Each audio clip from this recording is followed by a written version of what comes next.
जंगली शेरों ने मिलकर एक गधे का शिकार किया, लेकिन उनमें से एक शेर ने कहा, इसे मारो मत, मेरे पास इसको लेकर एक बेहतरीन योजना है। उस योजना के तहत शेरों ने गधे को अपने साथ रखा, उसकी देखभाल करके उसका विश्वास जीत लिया। फिर एक दिन उसे वापस गधों के समाज में भेज दिया, पर इस बार वो गधा एक गधे की तरह नहीं, बल्कि वो एक शेर के समान गधों का राजा बनकर वापस आया था, जिसके पीछे सभी शेरों का साथ था। इसलिए बाकी सारे गधे इससे डरने लगे और उसके खिलाफ बोलने से कतराने लगे। अब शेर जब जब उस गधों के झुंड को देखने आते, ये गधा अपने ही समुदाय के गधे को शेरों को खाने के लिए दे देता। ये गधा गधों के बीच तो एक शेर जितना ताकतवर बन गया था, लेकिन शेरों के बीच वो अब भी एक गधा ही था। ये अपने जैसों पर तो राज करता था, लेकिन ये एक ऐसी ताकत से जुड़ा हुआ था जिससे वो बचकर भाग नहीं सकता था।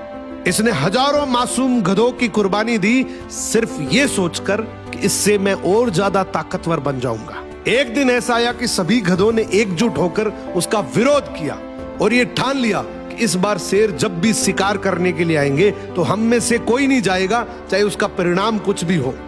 अगले दिन जब शेर आए तो ये गधा अकेला ही खड़ा था, इसके पास कोई दूसरा झुंड नहीं था।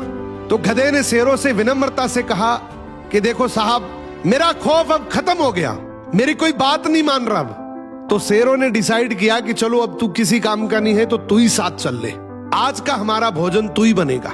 इस तरीके से आखिर में इस गधे का भी शिकार हो गया। हर समाज के अंदर एक ऐसा गधा जरूर होता है जो अपने लालच के लिए, अपनी ताकत बढ़ाने के लिए अपने ही समाज को दांव पर लगा देता है।